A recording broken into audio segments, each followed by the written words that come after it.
بەخێر بن بۆ بەرنامەیەکی تایبەتی فرانس 24. ئێمە ئەمڕۆ لە پێنسیلڤانیاین لە شوێنی مانەوەی فەتحوڵڵاه گولان. من فلیپ کرۆسەر، پەیامنێری فرانس 24 لە کۆشکی سپی.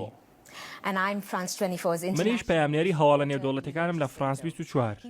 سەردەمانێک گوڵان بە دووەم بەهێزترین پیاوی تورکیا بانگ دەکرا، بەڵام ئەمڕۆ یەکەم کەسی داواکراوە لە تورکیا. حکوومەتی تورکیا بە هەوڵی کودەتاکی 15 تەمووز تۆمەتباری دەکات، بەڵام خۆی ئەم تۆمەتانە ڕەدەکاتەوە.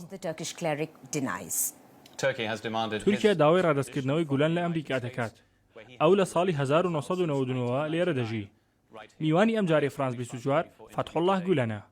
بەرز گولان، زۆر سوپاست دەکەین بۆ ڕەخساندنی ئەم دەرفەتە. منیش سوپاستان دەکەم.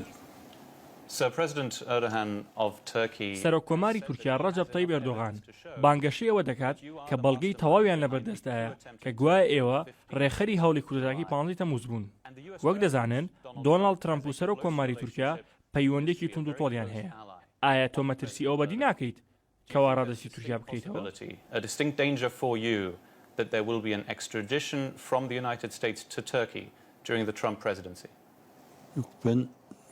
Bu meseleleri çok ciddiye almıyorum ben. I don't consider this perceived closeness or alliance or the من زۆر threats. گرنگی نادەم بەم بابەتە.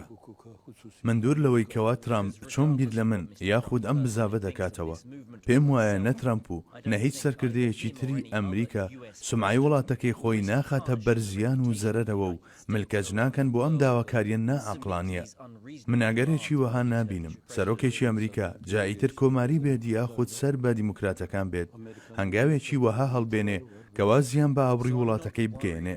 ئێردۆغان هەوڵ دەدا بە تۆمەتبارکردنی بزاوی خزمەت و فەقیرێکی وەک من خۆی زیاتر بەهێز بکات. دەیەوێت ئەم هەوڵی کودەتایە بەکاربهێنێ بۆ ئەوەی زوڵمی زیاتر لە هاوسۆزانی ئەم بزاوە بکات. بەڵێ، هەر لەبەر ئەوەش داوای دروستکردنی لێژنەیەکی نێودەوڵەتیم کرد بۆ لێکۆڵینەوە لەم بابەتە کە پێشتریش داوام کردبوو. هەر لێرەشەوە دووبارەی دەکەمەوە.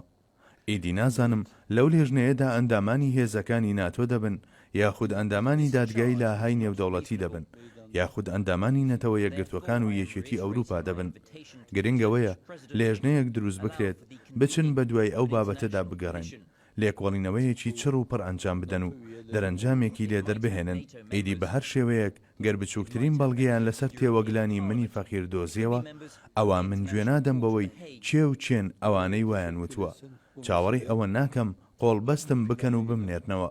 خۆم بلیتی فڕۆکەکەم دەکڕم و دەگەڕێمەوە بۆ وڵاتەکەم.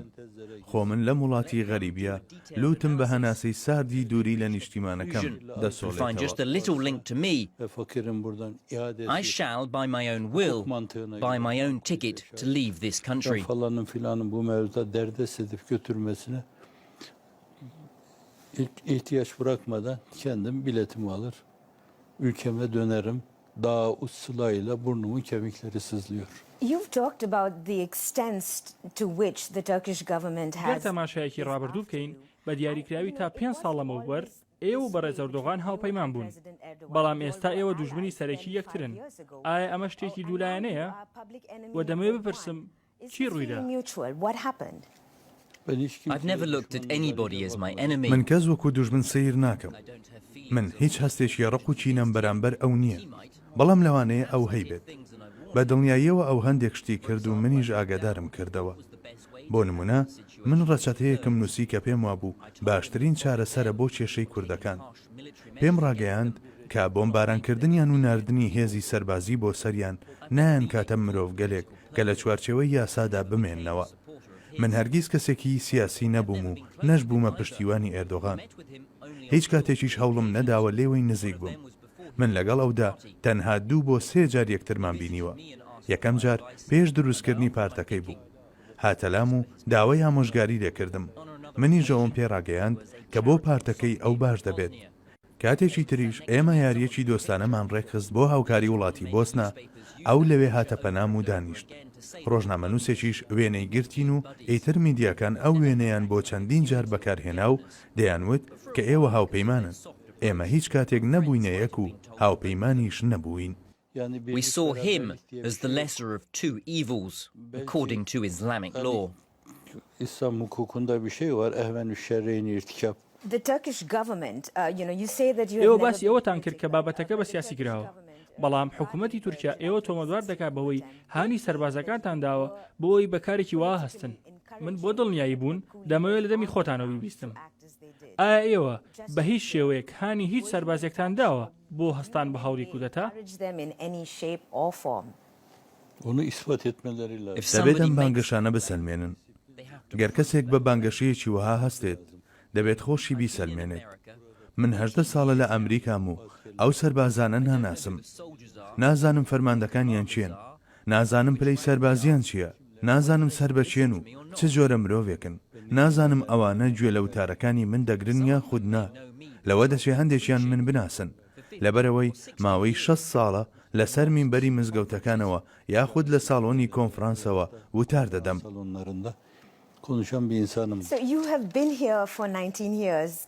Meanwhile, inside Turkey, what is happening now, the coup attempt... ئێوە لە ئەمریکان لە دوای ئەم کودەتاوە زیاتر لە 200 هاوڵاتی گیانە لەدەستدا دوای هەوڵی کودەتاکەش قۆناغی پاکتاوکردن دەستی پێکرد 150,000 هاوڵاتی گەکارەکانیان دوورخرانە و 50,000 هاوڵاتی تریش زیندانی کران من خۆم وەک ڕۆژنامەنووسێک لە ڕێگەی ڕێپۆرتاژەکانم ئەوم بۆ دەرکەوتووە کە کەسانی هاوسۆز بە بزافەکەیەوە قورسترین زەبریان بەرکەوتووە هەندێک لەو کەسانە ستەمیان لێکراوە ئێستا دەستیان کردوە بە جوڵە و داوای دادپەروەریەکەن بەڵام هاوسۆزانی بزافەکەیەوە دیوا دیار نییە هیچ ڕێگەی چاریکیان هەبێت بۆ داواکردنی مافەکانیان تۆ وەک ڕابەری ڕۆحی ئەوان دەتوانی چیان بۆ بکەیت بۆچی بۆمانەوەیان لە ژیان هیچ استراتیژێکتان پیشان نەداوە As you, as their leader, what can you do? Why haven't you provided them a sort of survival strategy?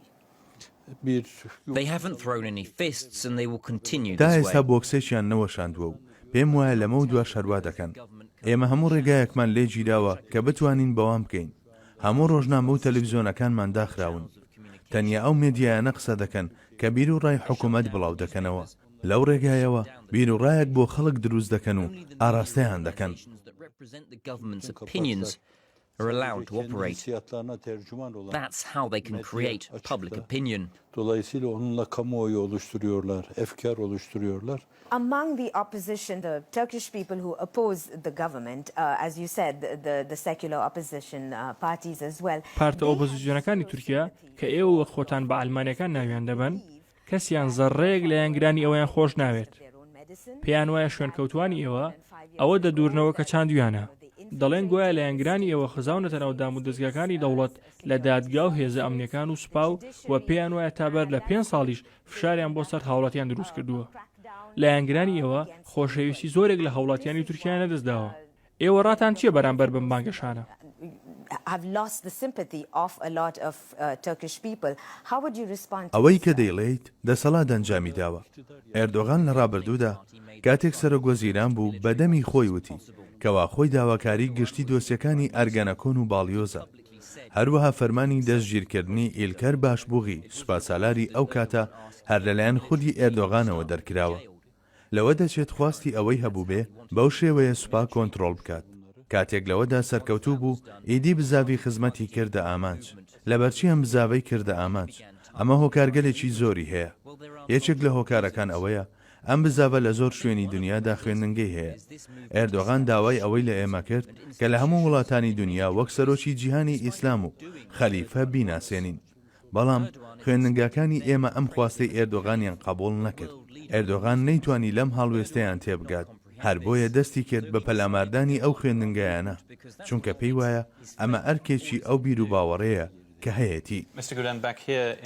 بەڕێز گولان لە ئەمریکا زۆر جار باز لەوە دەکرێت کە ئێوە کاری شاراوە و نهێنی دەکەن دەڵێن ئێوە لە نێو شاخەکاندا بە شێوازێکی نهێنی ژیان بەسەر دەبن بزافەکەی ئێوە خاوەنی کۆمپانیا و خوێندنگە و ئەم جۆرە شتانەیە هەمیان لەسەر ڕێچکی ڕێبازەکەی ئێوەن بەڵام هیچیان بە ناوی ئێوە نین هۆکاری ئەوە چییە کە ئێوە شەفاف نین لە کارەکانتانەوە ئایا هیچ شتێکەیە کە پێویستکە بیشارنەوە Şeffafiyet mevzu. People who claim that there is a lack of transparency, I give them a blank check. ئەوانەی باسی شەفافیت دەکەن من چەکێکی کراوەیان دەدەمێ گەرگومانیان لە هەر دەستگا و دامەزراوەیەکە کەوا کاری نهێنی دەکات ئەوە با دەستگا هەواڵگریەکانی ئێرە و هێزەکانی پۆلیسی فیدرالی لێکۆڵینەوەیان لەگەڵ ئەنجام بدەن من جارێکیان هەمان قسەم بە ئەندامێکی کۆنگرێسی ئەمریکاش وت کە کاتێگەم وەڵامەم دایەوە خۆی پێیوتم کەوا باوەڕی بە قسەکانم کردووە. ئەمە شتێک نییە بتوانرێت نهێنی بێت. من تەنیا هانم دەدا بۆ ئەو جۆرە کارانە. من پێم وایە پەروەردە باشترین ڕێگایە بۆ چارەسەرکردنی کێشە کۆمەڵایەتیەکان. ئەو کەسانەی گوێبیستی وتارەکانی من بوون لە مینبەری مزگەوتەکان و ساڵۆن و کۆنفرانسەکان هەڵدەستن بە ئەنجامدانی ئەو کارانە. من لە هەزارایەکی ئەو کەسانەش ناناسم کە ئەو خوێندنگایانەیان کردوتەوە، بەڵام ئەوان من دەناسن. بەڵام ئەمە بەواتای ئەوە نییە کە ئەم کارە نهێنیە. گەر هەر دەستگایەک گومانی ئەوەی لەسرە کە شەفاف نییە، ئەوە با دۆسی لێکۆڵینەوەیان لەسەر بکرێتەوە.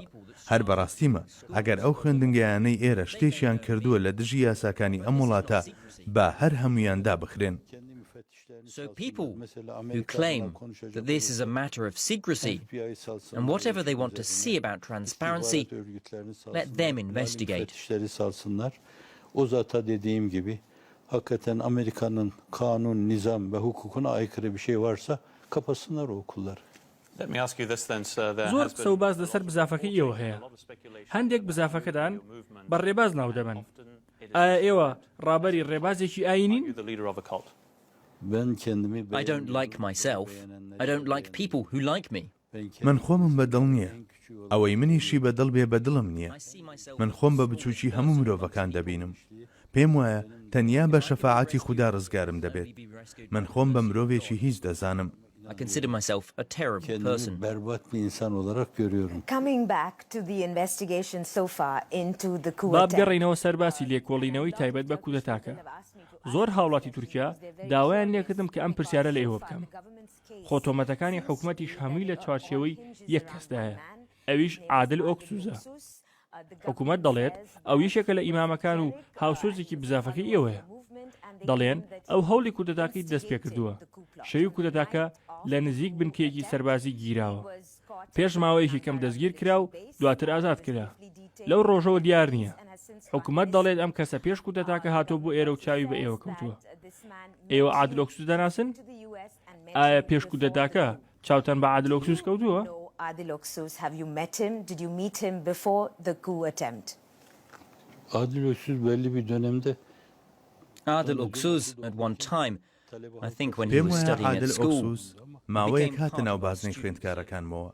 من ئاگام لێ نییە بۆ کودەتا هات بێتە ئێرە. پێش چەند ساڵێک هاتۆتە ئێرە. زۆرێک لەوانەی دێنە ئێرە لەگەڵ منداڵەکانیان دێن و وێنە دەگرن.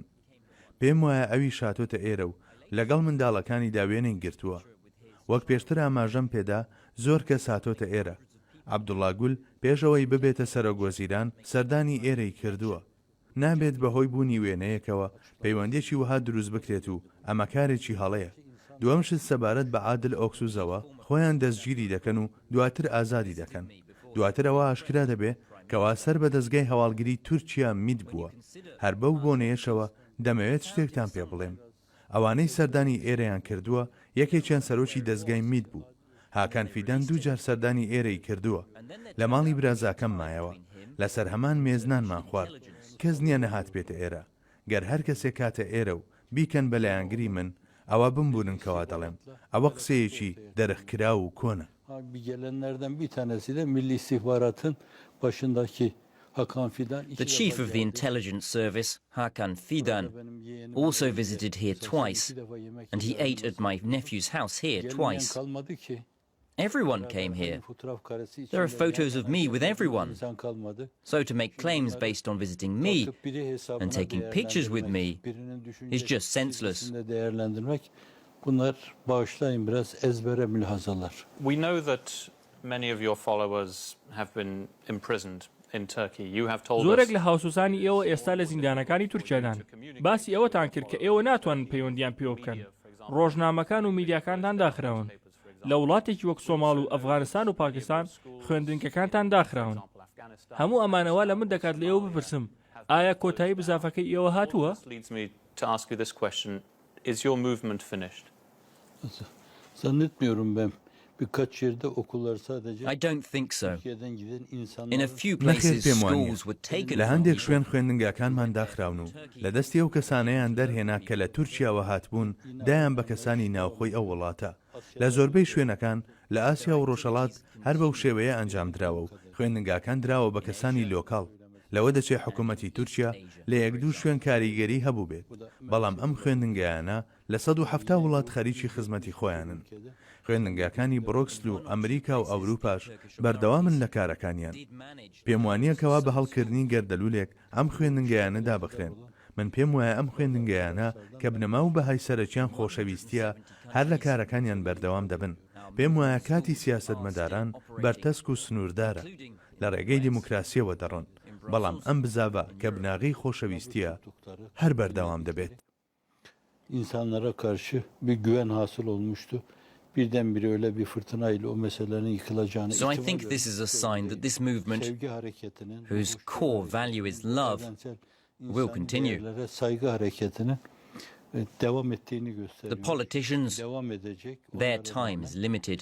Fakat hiçbir siyasi ebedi They will go olarak by olmadığı democratic için means. gidecek birileri varsa But o this da movement, demokratik yollarla which is anchored in onlar love, olacaktır. will Demokratik continue. yollarla onlar olacaktır. Thank you very much. سوپاس بۆ جەنابەت بەڕێز گولەن And thank you. سوپاس بۆ ئێوەش کە بینەرمان بوون لە ڕێپۆرتاژێکی تایبەتی فرانس 24.